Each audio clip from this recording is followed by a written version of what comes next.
Greetings, you've landed at the VUC, IP Communications and VoIP community.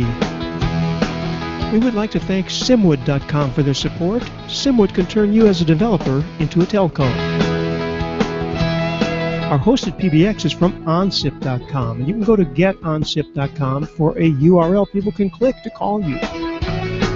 We've been privileged over the last 5 years to be using the best conference bridge on the planet. Yes, I'm talking about zipdx.com, full color, full featured, full HD conference bridge. Our website, vuc.me on the webs, hosted by bluehost.com. And our worldwide local rate dial-ins are from voxbone.com. Welcome to VUC number 608 for August 26th, 2016. We have a variety of topics today, although principally we're going to have the folks from Digium showing us some things and talking about their new phones, which were just introduced this week. But before we do that, we'd like to remind you that if you're involved in the Asterisk community or IP telephony generally, you probably need to think about Astricon, which is September 27th through 29th. At the beautiful Renaissance in Glendale, Arizona. I've been there twice before. You will find a lot of interesting people there. For details, you should be looking at astricon.net. And now we have Malcolm and company. Hey, how's it going, everybody? Although my name is not Malcolm. Oh, wow, I'm sorry. I picked one name out of a hat. That's okay. Malcolm's still muted. I was like watching his mute icon, and he refused to unmute. And so I was like, well, okay, I guess I'll take it. So yeah. It already was on mute there, so. Well, thanks for the good intro there, Michael, into Astricon. As always, it's the premier conference for Asterisk and Asterisk aficionados, which I think everybody sitting around here probably is. In addition, much like many past years, but I'd say we're even expanding the focus this year. We've got a number of other really great open source projects that are also coming to Astricon. So while you're going to hear all the latest and greatest things about Asterisk, you're going to hear great things about the Camaleo project, FreeSwitch, Homer, OpenSIPs, CG rates, Free PBX, Elastics. I mean, it's a veritable who's who of open source communications and telephony that are going to be in attendance at Astricon with different talks. These guys are going to be in the expo hall, so you can go in and talk to all of them. And if you look at the schedule, which I see Michael browsing through right now, there's going to be talks about integrating Asterisk with Camaleo, about Brian West is giving a really interesting talk about the little things, which I'm actually pretty excited to go ahead and attend as well, just because I think Brian's going to have a really unique perspective on how to run a team and how to actually work in an open source project. So I think his talk would be pretty cool to go check out. I'm also excited. We got a good lineup of keynotes this year, and I can say that because I'm one of them. Just probably a little grandiose, but whatever. I think we've got Bill Lettingham, who's CTO of Black Duck Software. They do a lot of really great open source work, and he's going to be talking about microservices and how open source software is reshaping the development and deployment of these apps and services. Personally, I'm really interested in this one because I think even in the open source telephony space, we tend to approach things from something of a monolith first perspective. But as sort of the web microservices world has taught us, there's a lot of value to being able to break up your large infrastructure into multiple components. And so I think Bill's going to offer some pretty interesting perspective on all that. So I think that's going to be just an awesome keynote. I think everybody probably knows Chris Matthew. He's been around in the Asterisk community for a while. He's director now of Internet of Things at Citrix, and he's going to be talking about the Asterisk of things. So a lot of times we think about Asterisk just in a telephony standpoint or as a PBX, but as we all know, it's also a lot more than that. And as Tim Panton and the other guys will tell you, Internet of Things is currently the thing exploding onto the scene in both good ways and bad ways. So I'm pretty interested in Chris Matthews' talk. I think that'll be pretty awesome. And of course, there's me, talking about Asterisk, past, present, future. I think it'll be a lot of fun, though. I'm going to actually spend a little bit of time there on the last day there, closing out the conference with where Asterisk has been, where we think it is today, and where we see it going in the future. And I think there's some really exciting things to talk about where Asterisk fits into a larger ecosystem. So think we got a real interesting selection of keynotes, great selection of speakers coming.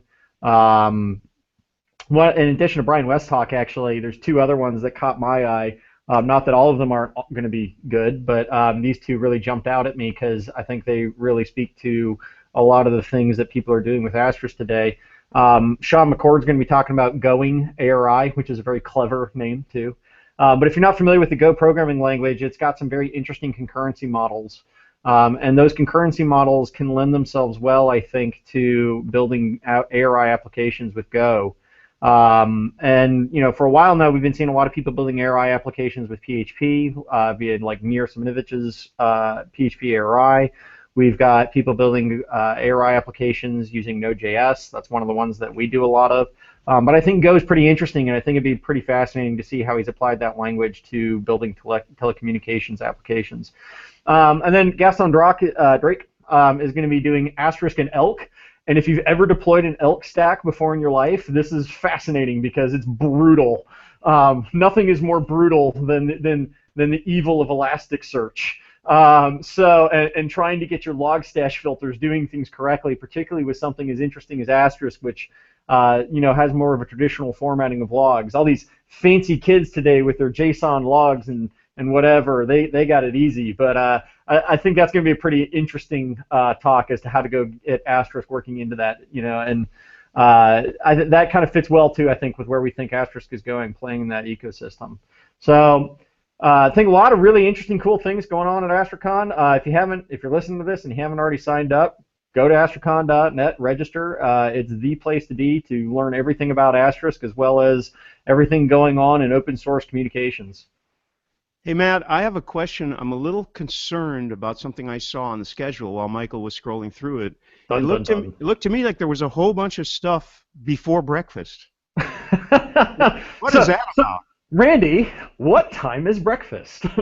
Yeah, that's a good point. You guys probably have breakfast at 11, right? You're on Central Time, sure. So actually, let me double check because I actually had not seen when do we start? Well, maybe I missed the day change. That could have been too, I guess. Maybe that's what time do you usually eat breakfast in France? Whenever we get up. It looks like Asterisk from scratch on Tuesday. Starts at 9 a.m. Oh, so what time is breakfast? I think everything kicks off at 9 a.m. and breakfast is prior to 9. So they've got it for 8:15, which I will admit is ambitious, but we've got a lot of content to fit in, so I suspect that's why that's the case. One other quick interjection, which I said before we started here, which is that I did tweet, and I do believe that it would be worth going to Astricon just to meet people like Allison Smith. And Chris Matthew, by the way, is not just a genius. He's a very personable guy, and I don't think anyone would disagree with that here. I first met him at an Astricon, and it really, it's the people that make it. So, yep. No, I think we've got a great show. I think we're going to have great talks, great speakers, great keynoters. But half the value of any conference is those conversations you have in the hallways. It's meeting people on the expo floor and talking to them. The Asterisk team, of course, is going to be there like they're there every year. So Joshua Culp and Mark Michelson, George Joseph. We're going to have great community contributors coming.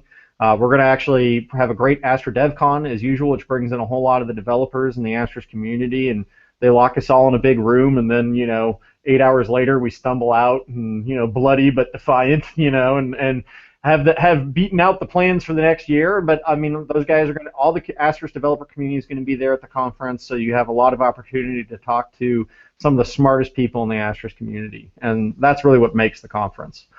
So I'm really looking forward to it. It's always a good time, and I think we're going to have a great time this year too.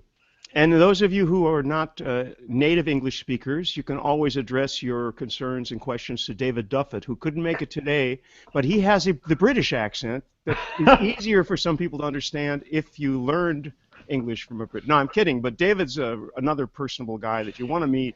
He's a fun guy, and he's the one that invented first to dial tone. We don't know what he's got planned this year, but wasn't first to dial tone. What was that expression? Fastest dude to the dial tone. Yeah, fastest dude to the dial tone, which was great. I was there for that one the first year, and he's always got some crazy stuff. So another reason to go. I am sure there will be prizes and games and all sorts of things. That's usually those machinations are usually in the back of the head of Mr. Duffett, but I guarantee there'll be something going on. Absolutely. Now, for efficiency's sake, we do have another topic, but because we don't want to hold the folks from Digium, we've got Malcolm here, and he's going to talk about the phones, I guess, and Matt, you're going to stay and. Oh, I'll be lurking. Okay. Yeah, no, I need Matt here to cast the tomatoes when things go awry. So. All right, Matt, Malcolm, you sent me a graphic, and I'm looking for it now because I saved it and I can't find it. So while you're introducing, I will find that and show it on the screen. Meantime, okay. Well, I've got some slides. Do you want me to just go ahead and tee those up? If you can do that, that's even better. I might can do that. I don't know. Let's see if the technology allows us. Okay. Will it blend? Everybody good? Yeah, you got it. You're Something there. looks like a slide. Okay, so I might have made too many slides here. I'm always very guilty of that, and it usually takes a couple of times to cut things down. So if it goes long here, just send Matt over to my office and have him, put the rope around my neck, pull me off the stage. We'll send the 220 volts over to you. Exactly. Yeah. All right. So Digium, we've got some new models of phone. We've got 3 new models here that I can talk about. We've got a D60, a D62, and a D65. First, talk about the D60. The D60 is our value phone. It's got a 100 base Ethernet port with a PC port on it for pass-through. It's got 2 line keys, one for a BLF, and if you've only got 1 line to it. And it's also got an RJ9, which is a 2P2C connector, headset port with EHS also. And it has a full-color 4.3-inch screen. And MSRP on that is 139 greenbacks. Then we've got the D62. This is our gigabit-powered value phone. It looks just like the D60. It's a 1,000 base Ethernet then with a PC port on it. Also got 2 line keys, just like the D60. And again, just like the D60, a little bit of a broken record here. It's got an RJ9 2P2C headset port on it and an EHS port. It uses the same 4.3-inch full-color screen, and MSRP on this is 189 US. The third model then is the D65. That's our feature phone. Looks almost like the D60 and D62, but it's a little bit different. Like the D62, it's got a 1,000 base Ethernet port on it and a PC port for pass-through. It has 6 line keys. You can use the unused ones as BLF keys. Now, below those 6 line keys, it also has a scroll key for paging between pages of BLF keys. Like the other models, it's got an RJ9 2P2C headset port and an EHS connector on it. And it also has support for a Bluetooth headset device. So it's got that built into it, so anything that speaks HSP is okay. It uses the same 4.3-inch full-color screen, and MSRP is 239 US. So if you want to think about it in terms of some of Digium's other models of phones, the D60 lines up with the D40 that you may be familiar with. They're both value phones. The D62 is a gigabit value phone. It lines up with the D45. And the D60, being a feature phone, lines up with the D50. It's got more features than the value models. This is where things get fun. Small and large differences. One of them, the handset. We've got an entirely new handset for the D6X phones. It's got much better audio quality than the previous handset, and so we changed the shape a little bit just so you wouldn't get that handset confused and try and put it onto an older model phone or put an older model handset onto a newer model phone. We didn't want you to do that. To help you there, we've got some guides on the phone itself so you can visibly see that they're different even though they look a lot alike. The stand. It's an entirely new stand for the D6X model phones. The old stand was too complicated. It was different for each phone, so if you needed a desk stand for a D40, for example, you couldn't use one from a D50 or a D70. And the D45 stand actually had the model number of the D40 stamped into it, so that was a little bit confusing. This one's compatible with everything. It's a one-piece design that you don't have to put together. You don't have to do anything complicated. It's never backwards. We're really proud of this stand. It's very nice. I've also got a new wall mount kit for this phone. Again, just like the desk stand, it's compatible with all 3 models instead of requiring a different one for each model. It's a one-piece design, and it fits onto both types of wall mount plates depending upon where you're located, so that makes things super easy for you. Word about G729. So the new phones support G729, but it's actually off by default. Now, we did a survey and we found that less than 4% of our users actually use G729 ever. So that meant that fully 96% of our users were using codecs otherwise, such as G722 primarily, ALAW, or MULAW.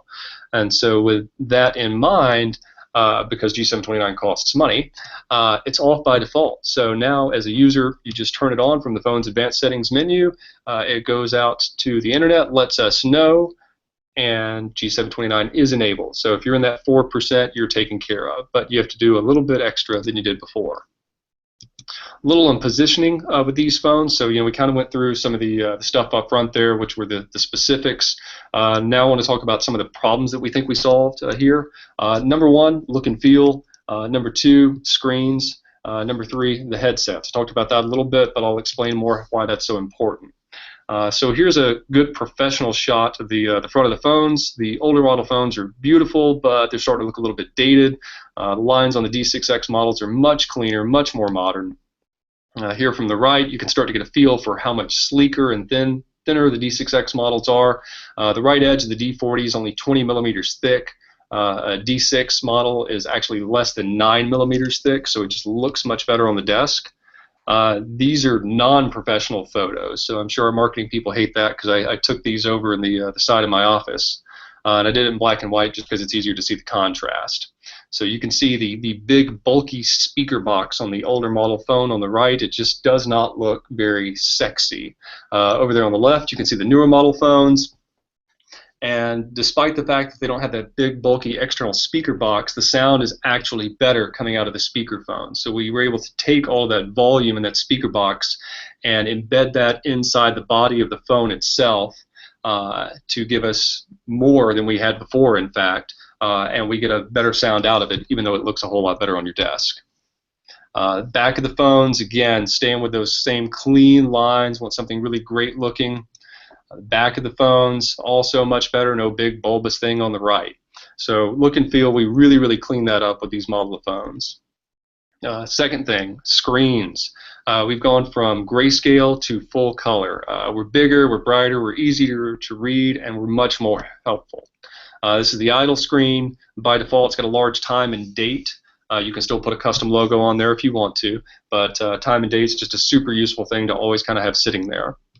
And there's not a lot of color on that screen, but our goal with this is such that when you're moving through the phone's interface, we use what we call color cues, and that's cues with a C, not cues with a Q, for everybody that does a lot of asterisk calling. And the cues, the color cues, help guide the user.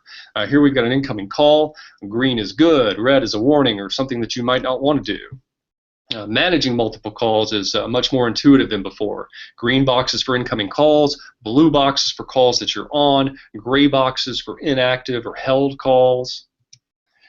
Contacts application is laid out better to take advantage of the real estate on the screen. And again, small color cues there to let you know what's going on. The call logs app is much easier to understand. Red X's for things you missed, green to dial, red to delete. Even the voicemail application gets to take advantage of color cues, so guiding the user. This is one of the D65 as it's changing pages up there, so we use toasts on the screen to help show the user where they are inside of the interface. In this case, the user's on favorites page 2 of 11. That pops up when the user presses the scroll key, and then it goes away. This is a fun one. If anybody's used a Digium phone before, one of the things you've seen is the full screen configuration updating message.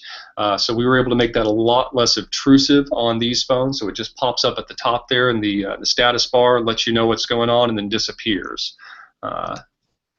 Headsets, number 3.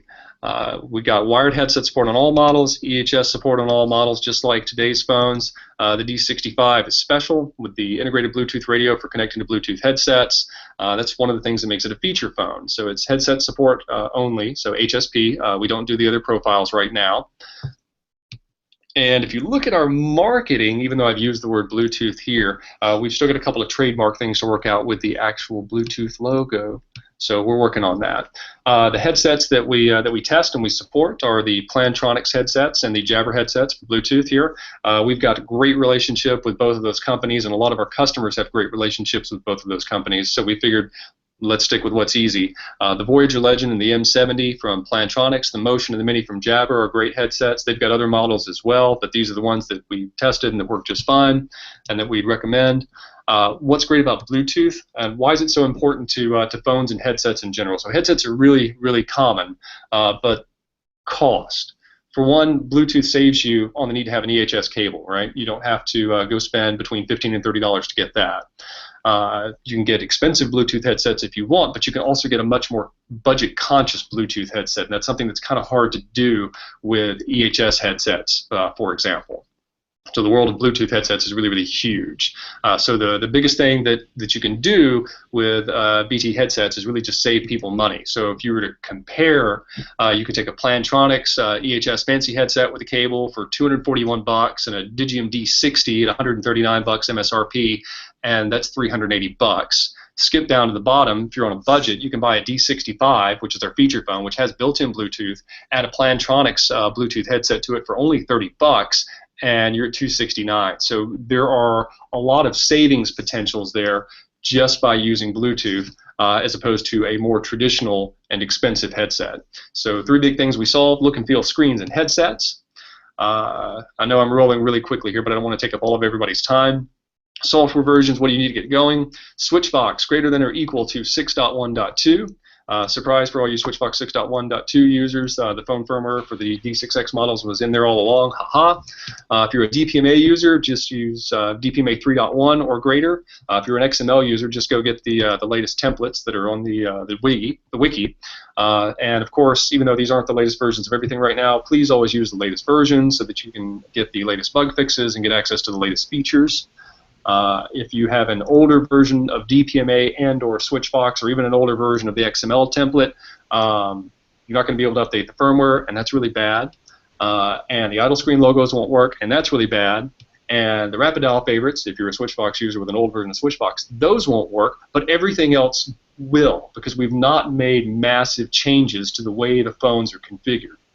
So if you've got an existing system that you've built to provision Digium phones, provisioning these new models is a breeze. Hey, Malcolm. Yes. Say I'm an Asterisk user and I'm using DPMA. What versions of Asterisk does DPMA 3.1 work with? Excellent question. Thank you, Matthew. That would be Asterisk 11 and Asterisk 13. So Asterisk 12 being end of life, we didn't do a new version of DPMA for that, and Asterisk 1.8 also having gone end of life last year, we didn't do a new version for that. So 11 and 13 for now. 14, Asterisk 14, is currently in beta. We will have a version of DPMA compatible with the 6X models of phones, and of course all Digium phones, before the final release of Asterisk 14. So just to tee it up for you, if I'm on a supported version of Asterisk, then I should be okay. Exactly. 11 and 13. There we go. Yes, currently 11 and 13 are the supported versions of Asterisk. So you're going to be just fine. Will my custom phone apps work? We've got a lot of people that wrote custom applications to run on Digium phones, and we still provide the same phone applications engine on these new models of phones. So your apps, in most cases, should run without issue. There are a couple of different keys for the D65, for example. It's got that new scroll key, but otherwise, things are going to show up and they're going to work, and you're not going to have a lot that's different. Now, the screen is much larger than it used to be, and you've got color now, so if you're loading in your own images or something like that, that's something new that you can play with, but you don't have to go re-architect your applications to have them work. Do the D6X models do anything new? Yes, they do, of course. Now, if you're a Switchvox guy again, none of this is in Switchvox yet. So the first two things we've done for the D6X phones are 802.1x support and multicast RTP playback. So 802.1x, right, it's physical security for a network, comes from the wireless world, now part of the wired world as well. And we do pass-through support with the APOL logoff, so that's very nice. If you've got a laptop hooked up to the backside of your phone and the laptop goes away, somebody closes the lid or unplugs it, the phone will automatically log off against the authenticator on behalf of the laptop, which is great. And for authentication itself, the phone does EAP MD5, which is the most common method, as well as a series of other methods: EAP TLS, EAP MS Chat V2, or sorry, EAP MS Chat V2, and a GTC method. And there are a couple of TTLS methods, although there's a small bug with that we'll fix in the next firmware update. Multicast RTP playback, I've got a slide on that. You guys probably know what this is, so I'm just going to zing through the bullets really quick here. But the phone gets configured with listeners that allow it to wait for multicast audio to be played to a specific address and port, and if audio comes across that address and port, the phone will play that audio back to the user. So this is great for large-scale conferences. Now, it only works over a local network, right? But there are plenty of huge local networks, and the great thing about multicast playback in general and multicast audio is that it doesn't mess up Asterisk in any way. So if today you've got Asterisk and you want to put 500 people in a conference bridge, you've got to be aware of what that load's going to do to Asterisk. So the way ConfBridge works, which is Asterisk's conferencing application, which is the thing that's behind Asterisk's page application, is everybody has to be connected into a bridge. Asterisk has to invite everybody into that bridge, so that's going to set up all of those calls, so 500 individual calls, and then Asterisk is doing potentially audio mixing. So with multicast paging, you don't have to worry about that load, right? There's a multicast RTP channel driver with an Asterisk. You can have one person call into that or anything else call into that, and Asterisk will play that audio back to a multicast address. So it doesn't put any additional load onto Asterisk when you're doing multicast paging. So from a system administrator's perspective, it's fantastic. So with the phones, you just set up a listener or multiple listeners to listen to multiple addresses, and the phone will play back the audio as it comes across over that line. Play it back in MULAW or ALAW or 722. Multiple listeners with priority, yada, yada, yada. Okay, older model phones, that's a question from Digium. Still supported. They still work with new versions of Switchvox and DPMA and Asterisk. Everything's still fine. The older model phones are getting the 802.1x features and the multicast features, but they're not going to get some things after that. And the things after that are due to platform limitations, and I'm not going to be able to talk about them right now, but you're going to get to see an update from us before Astricon with a number of new phone features that we are very excited about. And for you Rick and Morty fans there, wubba lubba dub dub. I wonder if Andy Smith has any questions.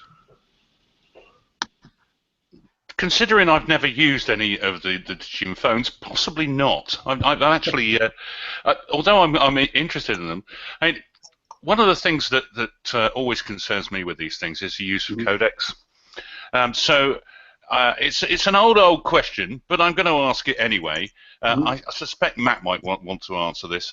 What's the state with Digium and Opus these days, Matt? The only thing I'll say to that right now is just stay tuned. We're looking at it, but we don't have anything to announce right now. Okay. I specifically wonder, because everyone else seems to be supporting it now pretty much by default, and whilst I understand Digium's position, I just wish he'd change. I know. Turn my audio off. Michael also had a question or a comment that will scroll by IRC. Michael? I think the Bluetooth stuff is nice. I myself am not such a fan beyond portable applications of Bluetooth in the office. Some DECT stuff would be lovely because there are those of us who like to wander off to the coffee machine while we're on our telephone calls. Or is the Bluetooth, is it class 1 or is it class 2 Bluetooth? Class 2, so 10 meters. Okay. Yeah, 10 meters on a good day if the wind is from the south. Just don't turn the microwave on at the same time, Michael. I've noticed that blows Bluetooth away. Yeah. Yes, they are both 2.4 gigahertz spectrum machines. We should be thankful that the microwave doesn't inject some kind of weird noise. When you lose the signal, I don't hear anything, whereas you could be hearing some kind of crippling, horribly loud sound. Or something really pleasant. You know, maybe there's some really old microwaves that make lovely music in the Bluetooth spectrum there.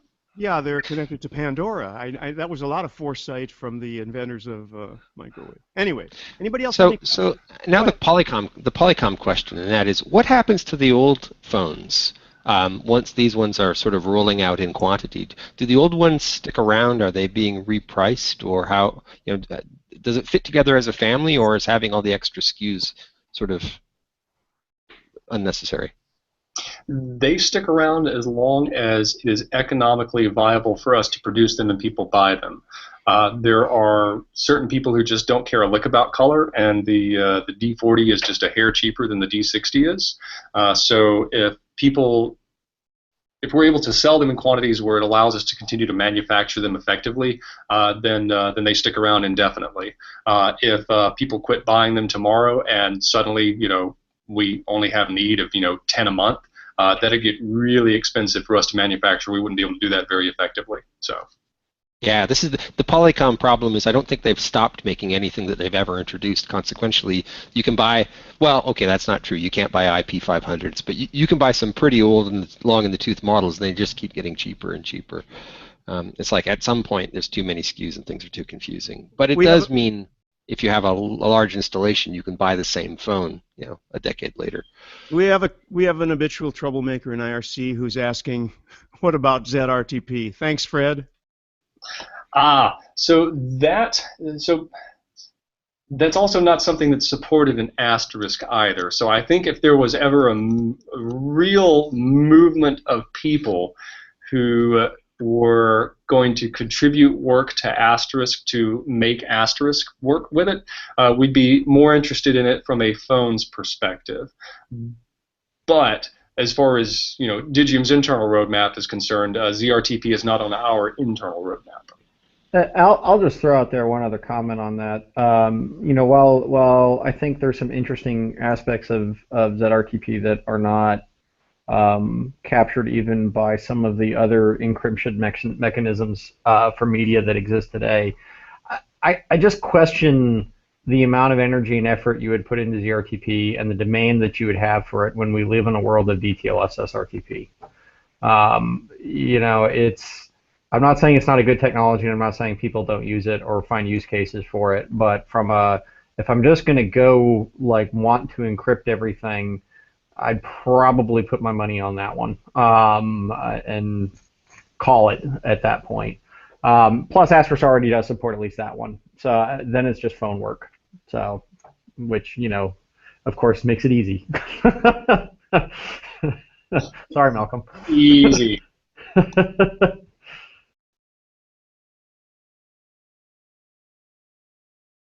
And they're shipping, right? They're shipping now? Yes, started shipping at the beginning of August. I think the 8th was the actual day there. So we managed to ship them a few days prior to that, but the 8th was the day that we turned on the website and everything like that. So I guess we're closing in. I guess we're 3 weeks in. All right, we'll have to talk to some resellers and see how they're doing.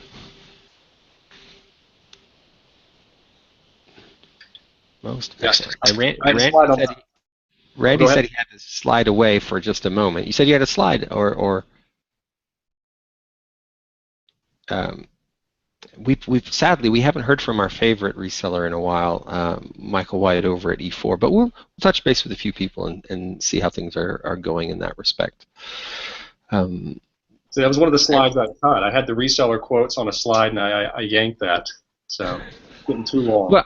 Well, of everybody on this call, I'm the only one who probably cares about the channel. All the others are technophiles. I would say that I still care about the channel too. Okay, but you're the guest. You know what I mean, of our regulars at least. What's the consequence of the new handle? You say there's a new handset for the phone, so it doesn't match the old handset. Is there any? What's the underlying sort of? Are they electrically that different that they're incompatible? Yeah, we went with a better receiver than we had in there previously. The receiver is the bit that makes the sound in the handset, so it's the speaker in the handset, and it had different dimensions.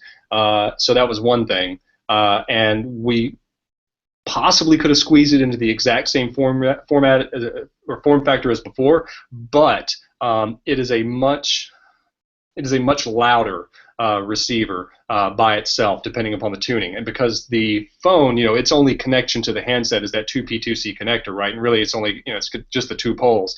It has no idea which handset is actually connected to it. So what we didn't want was a user experience of somebody taking a newer handset, plugging it onto an older phone, thinking everything was fine, and then they pick up the handset, they're like, oh my goodness, this is incredibly, horribly, ridiculously loud. And then vice versa. We didn't want somebody to take an older model handset, put it on a newer model phone. So the tuning of the handset and the phone is very specific to the device itself.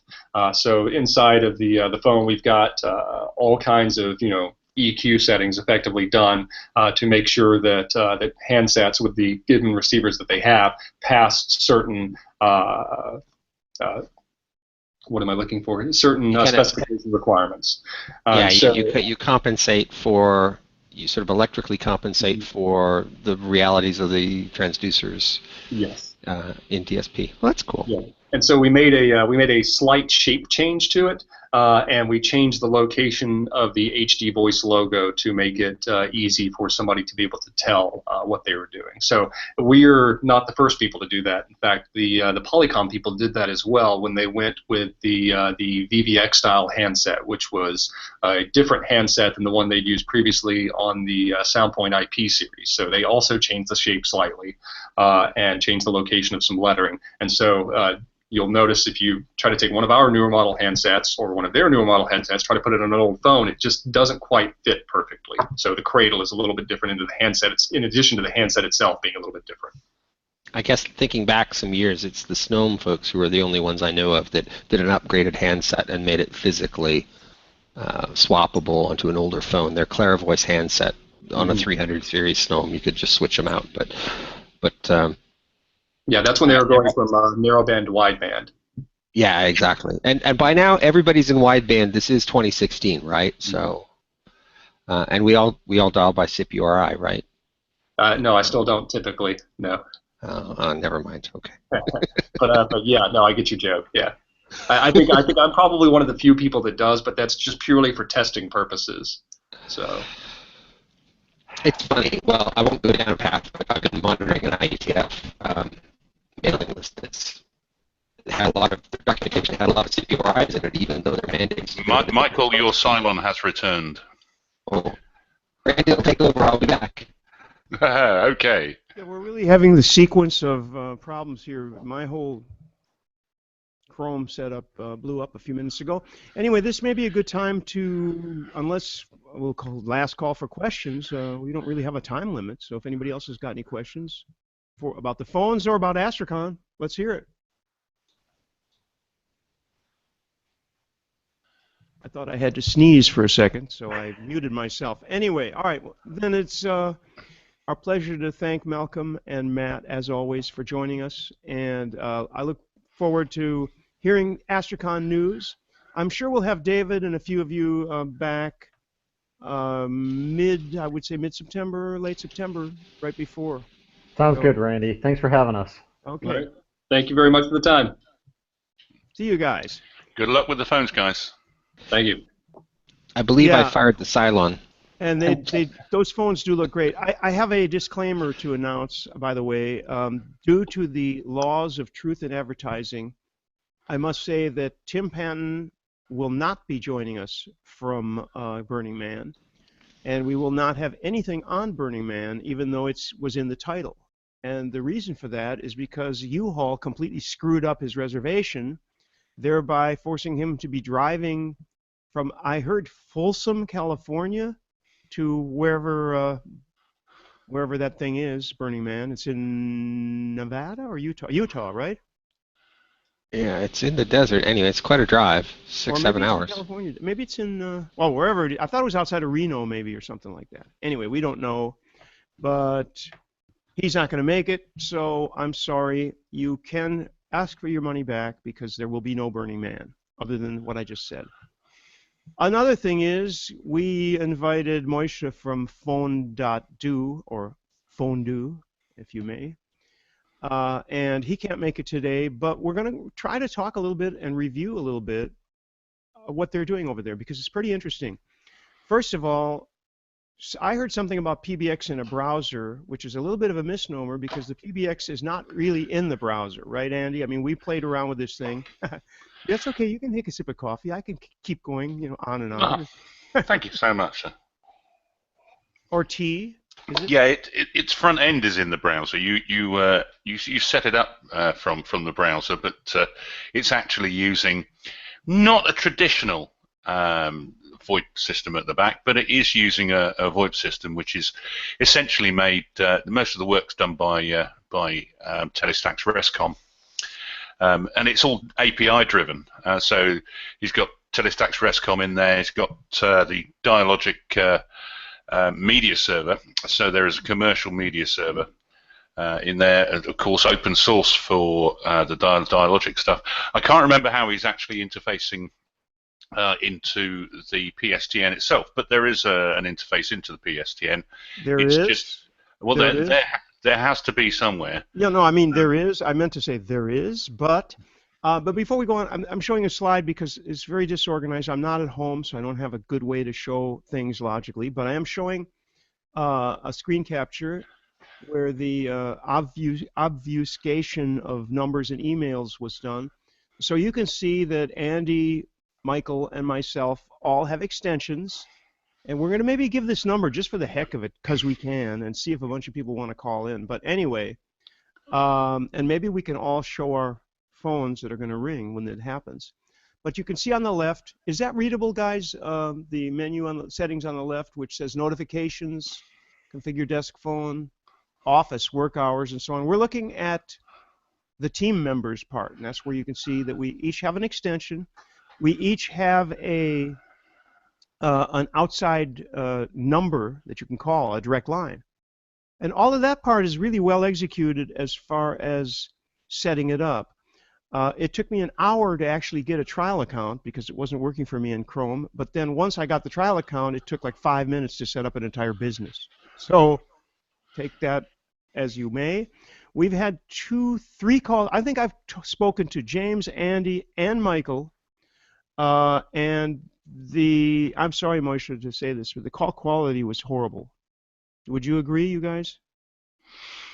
I haven't had that much experience of it from using it from that point of view, as in going out through the PSTN. I've been using it on a web basis, and I know that it uses Opus as the background codec from a web basis because it is effectively WebRTC integrated with some additional facilities. So I can't confirm that one way or the other. Sorry. Okay, we could possibly. I'm trying to think if I call that number on my cell, because that's where I was getting the call from James and from Michael. So it wasn't like it was LTE. I was talking on my cell with a good signal, 4 or 5 bars. Michael, I don't know if I call you somehow through that, if there's a way to patch it in, or at least anyway, let's just say that the calls were not satisfactory audio-wise, and I'm sorry, but this is the truth. And if unfortunately James isn't here, he would tell you that we had a lot of troubles communicating. Also, there was a very big lag. And Michael, you and I also spoke briefly, and we had some of the same problems, didn't we? You know, I can't recall, is the honest truth, because it was sort of a brief thing. Certainly, it would be nice to actually have a call from fone.do patched into ZipDX. So, very possibly, what I could do is call somebody from ZipDX and bring them in, and then actually I can call ZipDX from. Let me find the number. I can call it from fone.do because I have that thing up. I just need to remember find the number. Okay, I'm going to call what I think is the right the 214. No, 408 would be closer. I don't know if that matters, but 408 is San Jose. 884. Now you won't hear anything from me because it's dialing.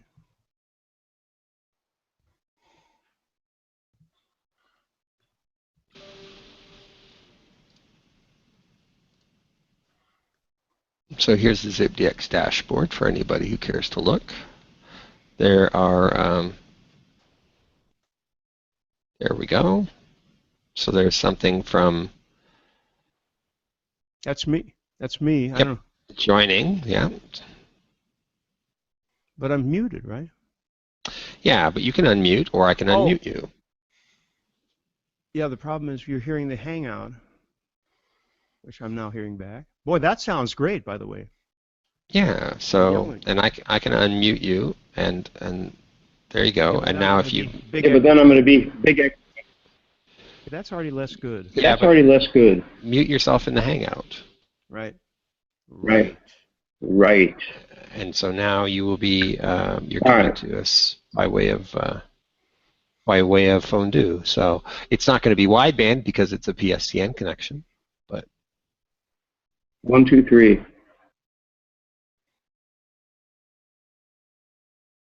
Oh, I'm on the wrong microphone too. So this is, see if I can switch this.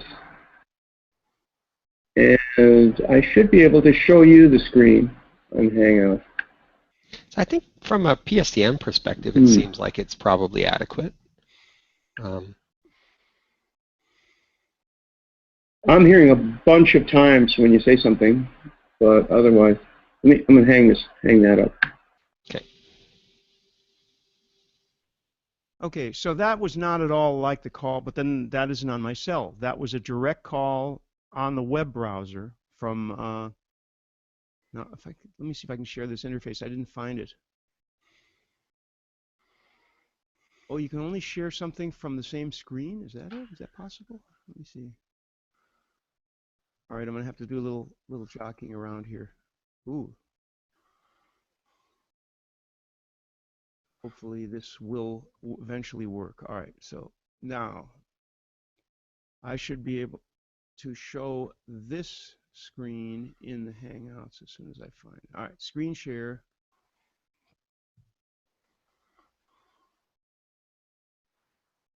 Ah, here we go. So this is what I used to dial out. And as you can see, there's a big thing up on top that says call, and that does work. There's also, and let me see, I'm going to go through these really quickly because the phone numbers and emails and such are very small. But I see decline calls down here. I don't have any contacts, but if I did, they would be here. Here's the team members. Okay. The call history, you can see that we've played around with this quite a bit. I'm moving that quickly on purpose. Okay, and here is that, which also has emails and stuff. And we're sharing a window. Okay.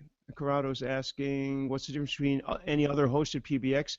Well, it's really, I think, and please, one of you other folks who have tried this, too bad we don't have James. He might be able to explain better. But I think it's just basically that you have the interface in the cloud.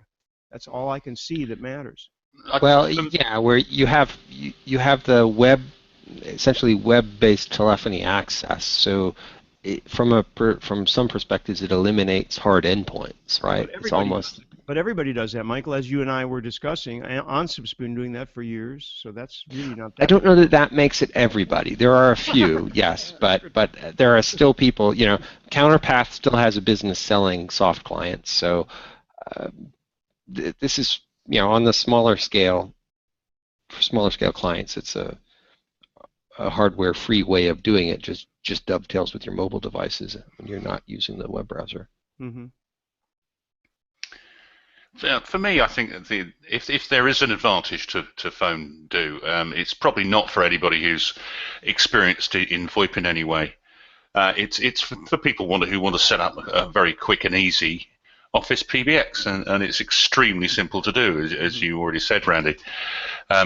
So And when Moshe gave a webinar presentation on this, he did so pretty much from a commercial basis. He did not talk about the technology behind it, other than in passing at all, really. I mean, he didn't mention WebRTC. He didn't mention that it supports video. You can have four-way video chats.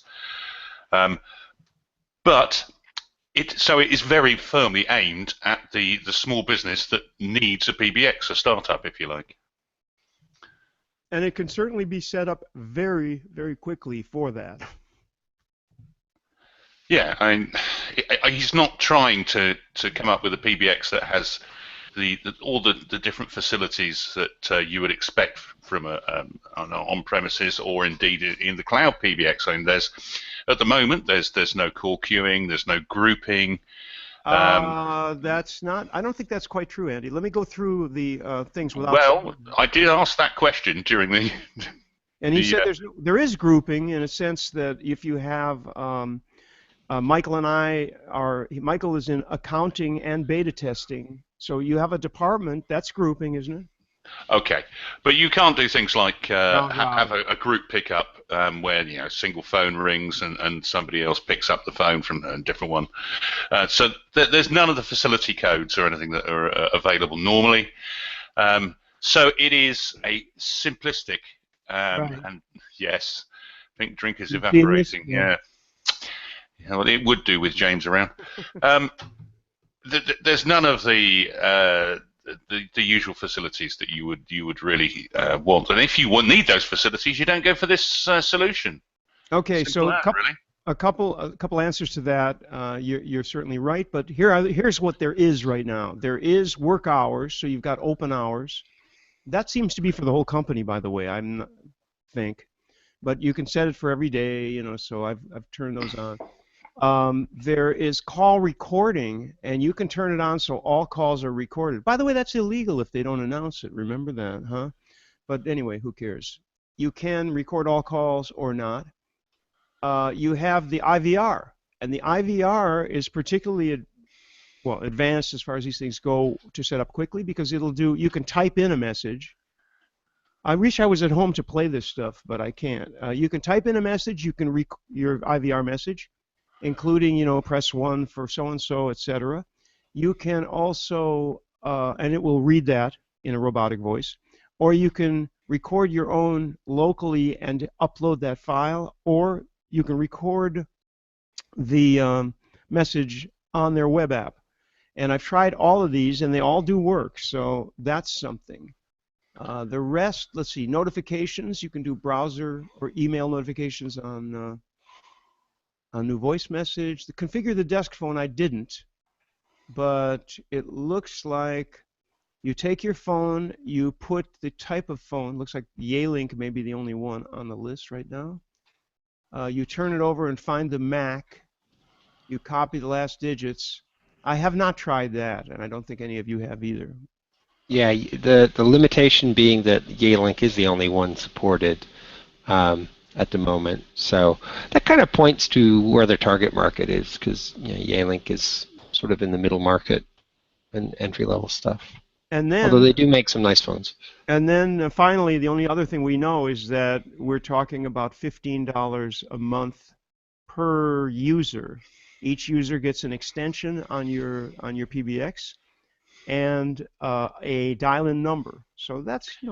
And you also get unlimited outgoing calls to all US and Canadian numbers through the app, which I didn't install, or the web interface, though, right? Yes. Yeah. Correct. So, pardon me while I rejoice for that, but that's fine. It's good. And the Hangout window's covered. Okay. Anything else? Andy, you installed the app, did you not? Or was it? Yeah, I did, although I can't get it to lock in at the moment. For some reason, I think they may be having a problem with their two-factor auth at the moment. I'm going to try that right now. I'm going to try.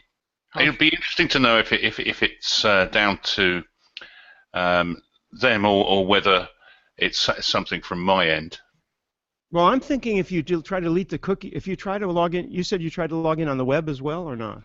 Yeah, I can log in on the web. I can make calls from the web. Oh, you can? Yeah. All right, we're looking for, how is it, the app is called fone.do or what? You go to fone.do and you click Open Web App. Oh, so you were already there. I wanted to, well, I'm on my phone and I wanted to. Oh, sorry, the app there is called fone.do indeed. But it's not coming up, unfortunately. There's a doctor phone. All right, let me try to go to I'll go to their site and do it. But I did have a problem where I could not start my free trial yesterday. I had to go to Firefox to do it, even though they recommend Chrome. So there's a podcast in there somewhere, Randy. Yeah, I think it's called, right. All right, we're trying to get onto fone.do. It's taking quite a bit of time, but that's probably, well, I'm on Wi-Fi. It's not coming up. Maybe they do have a problem. So nobody knows how the app works? I haven't managed to use it at all yet. I don't know about anybody else. No, I haven't been able to get it. It wants information that I don't have to give it. So is that what you, is that what you're trying to log into before? Yeah, I had to set it aside. Damn. You know what? I can go on the web I can go to fone.do and do what you said. I forgot. I could just go to. Okay, except that now now that I'm logged in, where is that link? I saw them before. Is it they're from the home screen. If you have to go to the home page, click on fone.do, top left. That's where I am. Oh, it's got that little hash sign. Okay, trying again. Here we go. Simple to set up. No, but you know what? Because it knows me. See, this is the thing why I'm saying delete cookies. Because in fact, I can't get to it. Well, if you click, when I click Open Web App, it takes me to a page which gives you the download links. All right. Let's see. Yes, of course.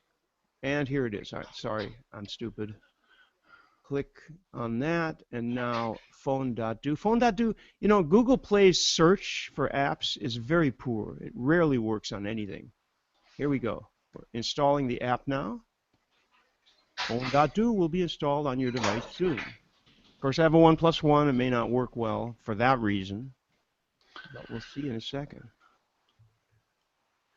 It's installing right now. You see the little arrow, guys? There it is. The arrow is animating, and the fone.do is installing. And it seems to be installed. Boom, fone.do icon. Click on it. Allow access to your contacts. Now, that's always a little iffy, isn't it? I'd always say no to that one. So I might adjust it later, but initially I always say no. That may be why it doesn't work, too. Well, yeah. But if that's a requirement... Log in. Please enter your mobile... Here we go. Entering my mobile phone number.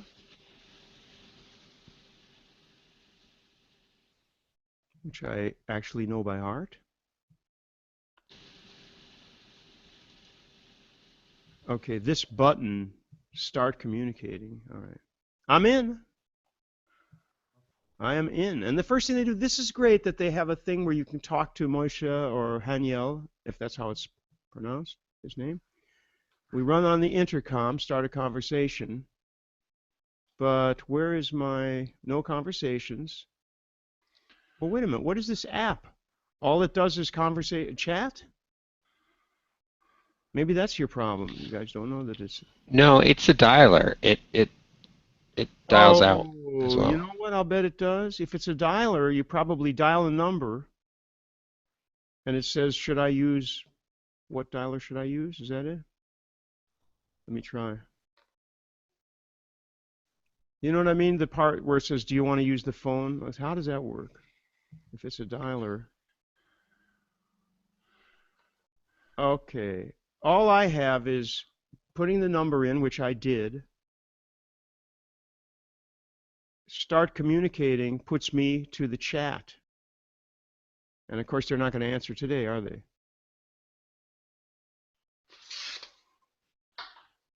Okay. I'm just going to put help and see what happens. Just now, not seen yet. They have a nice chat interface. Compelling stuff. Corrado, what do you think? Did you try to get a trial account yet? Have you tried to set it up? Because that process, I think you're muted. That process is interesting. No, we're not hearing you. Somehow your audio is not coming through. You need to, or am I the only one not hearing him? He's there, but he's very quiet. He is? Yeah. I'm not hearing anything. I don't hear anything. I heard something very, very soft in the background. Is he in Hangout? No. Yeah, he's in the Hangout. Yeah, he's in Hangout. No, he's not, because he's. Yeah. I'm looking at the Hangout dashboard and. Well, there are 4 of us in the Hangout. Yeah, no, he's. No, there. sorry, Hangout. I'm thinking ZipDX. Sorry. Oh, right. No, he's not in ZipDX. No, I do hear you. It's almost like you're talking on an internal microphone, not an external microphone, and that doesn't make any noise at all, Corrado.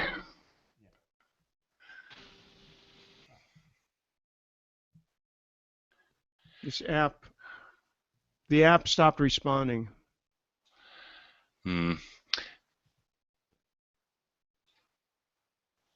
Fone.do though is an interesting concept, and I don't think it's the only one we're going to see. I think it's going to be the first of a new breed. And it is interesting in that it's a complete mashup between WebRTC, SIP, and PSTN. So all in all, it should be using the best of all worlds. Well, the app is freezing and messing up terribly, so I'm going to get rid of it. Doesn't do anything for me. Why were we even looking at the app? I can't remember. I just wanted to see what it did. So far, nothing. The interesting part about all of this stuff is it's not so much. I mean, from the people in the marketing side, they want to know, or all this information to get out so that people see it and all of that. But I'm equally interested in how they're doing. That is, customer stories of deployment success and whatnot. And we need the complicity of the company providing the service in order to get such insight. Mm-hmm. Well, yeah. So very true. Anyway, fone.do, check it out. There's a free 1-month trial. I'm writing this 1-month trial, and the all-important, they don't ask for a card. So there's no danger of suddenly after a month you seeing big bills. So you can test it and you can create, I don't know how many extensions, but we have 3 or 4. So, and they are pretty good other than Friday at responding. Depending on maybe the time zone, I don't know if they have everybody in a time zone, but as soon as you are in on the web, there is a real easy to get to chat. And they are live on it when they say they are.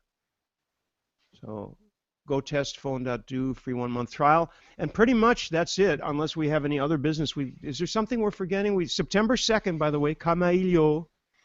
Corrado, are you into Camaillo? I think you are, no? No? Okay. We'll uncheck that box. But for those of you who are, we're going to try to get Ole Johansson in, and certainly Daniel will be here. Andy, you'll be here, right? I hope. I should be here, yeah, and I'm hoping Fred will drop in as well. I was getting to that. Fred has promised he will be here with bells on, and I told him as long as you mute the bells, that'll be fine. Presumably, Michael will be with us, and with any luck, James. James, we seriously miss James today because he and I tested this, and he would be able to speak much more elegantly about, or eloquently even, about the call quality and about the whole process. We are all admins on that, so if you can log in, you can test it all, and I think we kind of did. And I don't mean to diss it when I say that the call experience I had was poor, and we need to repeat that, the calls I mean, not what I just said, to make sure that that wasn't just a fluke. So with that, we're going to call it quits here. Thanks, Corrado, for coming in. Sorry we can't hear you, but it's nice to see you.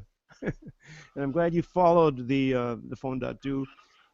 We hope to get more feedback on it, and maybe Moshe will come back during the week and say a few words and explain some things. I also asked them to talk about how the calls are routed, and I didn't get an answer on that, and that's understandable. Till then, till next week, Camaillo World, September 2nd, I'll be back in France with my usual drinks and at my usual time, so that'll make things flow a lot better. See you next week, and thanks to everybody who participates in the VUC.